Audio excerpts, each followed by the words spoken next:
വയനാട്ടിൽ ടൗൺഷിപ്പിന് വേണ്ടി ഏറ്റെടുത്ത സ്ഥലത്ത് മന്ത്രി കെ രാജൻ ഇപ്പോൾ പരിശോധന നടത്തുകയാണ്.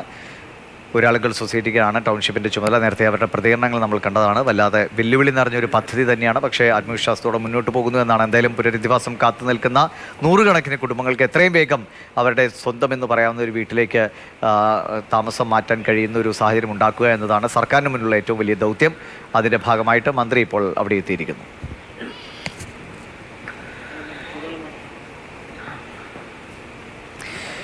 കമൽ, വിവരങ്ങളുമായിട്ട് കമൽ.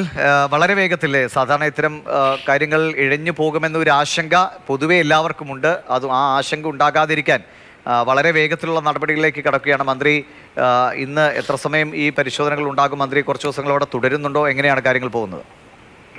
ദിവേഷ്, ഈ പുനരധിവാസ പദ്ധതി ഇന്നലെ മന്ത്രിസഭ, അതായത് ജനുവരി 1 മന്ത്രിസഭ അംഗീകരിച്ചതോടെ തന്നെ വളരെ വേഗത്തിൽ കാര്യങ്ങൾ നടക്കുകയാണ്. ഇന്ന് രാവിലെ തന്നെ റവന്യൂ മന്ത്രി കെ രാജൻ വയനാട്ടിലെത്തി. ഇത്രയും സമയം അദ്ദേഹം ഉന്നതതല യോഗത്തിലായിരുന്നു. ഉച്ചഭക്ഷണത്തിന് പോലും പിരിയാതെ ഏതാണ്ട് 4 മണിവരെ യോഗം നടക്കുകയായിരുന്നു. അതിനുശേഷമാണ് അദ്ദേഹം ഈ എസ്റ്റേറ്റിലേക്ക് വന്നിരിക്കുന്നത്. യോഗത്തിലെടുത്ത പ്രധാന തീരുമാനങ്ങൾ ഇതാണ്. ജനുവരി 15 കൂടി തന്നെ ഈ ആദ്യഘട്ട പുനരധിവാസത്തിനുള്ള ഗുണഭോക്താക്കളുടെ അന്തിമ പട്ടിക തയ്യാറാകും. ഫെബ്രുവരി 10 തന്നെ രണ്ടാം ഘട്ടത്തിനുള്ള ഗുണഭോക്താക്കളുടെ പട്ടികയും തയ്യാറാകും. അതോടൊപ്പം ഈ ഗ്രൗണ്ട് സർവേ അടക്കമുള്ള നടപടികൾ ജനുവരി മാസത്തോടെ തന്നെ പൂർത്തിയാക്കും.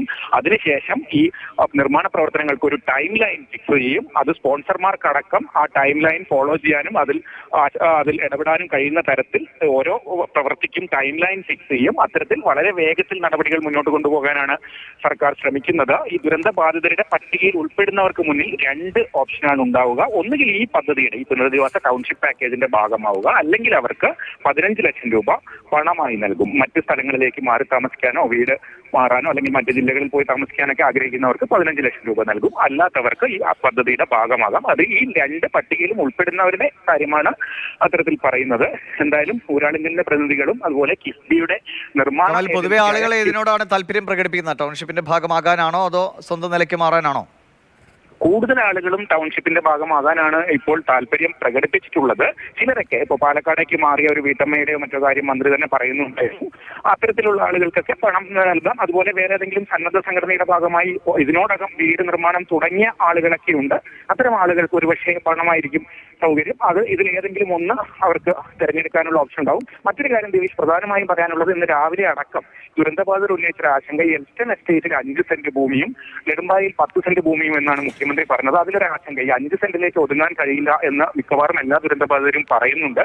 അവർ മന്ത്രിയോട് നേരിട്ടും അത് പറഞ്ഞിരുന്നു. മന്ത്രി അതിന് മറുപടിയായി പറഞ്ഞത് ഒരു തീരുമാനവും ഇരുമ്പുലക്കിയല്ല, നമുക്ക് സംസാരിച്ച് തീരുമാനിക്കാം. കാരണം സ്ഥല ലഭ്യത, അതുപോലെ സ്ഥലത്തിന്റെ മൂല്യം, സ്വാഭാവികമായിട്ടും അവിടെ കുറച്ചല്ലേ വിസ്താരമുള്ള സ്ഥലവും ഒക്കെയായി ജീവിച്ച, കൃഷിയുമൊക്കെയായി ജീവിച്ചിരുന്ന മനുഷ്യരാണ്. പെട്ടെന്ന് അവരെ ചെറിയൊരു ഇടത്തിലേക്ക് ഒതുക്കുക എന്നത് അവർക്കും ഉൾക്കൊള്ളാൻ വളരെ ബുദ്ധിമുട്ടുള്ള കാര്യമാണ്. പക്ഷെ പ്രായോഗികമായി കാര്യങ്ങളൊക്കെ അനുസരിച്ച് പരാതികളൊക്കെ ഇല്ലാതെ ഈ പദ്ധതി മുന്നോട്ട് പോകട്ടെ എന്ന് തന്നെയാണ് നമ്മളെല്ലാവരും പ്രതീക്ഷിക്കുന്നത്. മന്ത്രി കെ രാജനാണ് ടൗൺഷിപ്പിന് കണ്ടെത്തിയിരിക്കുന്ന സ്ഥലത്ത് പരിശോധന നടത്തുന്നത്.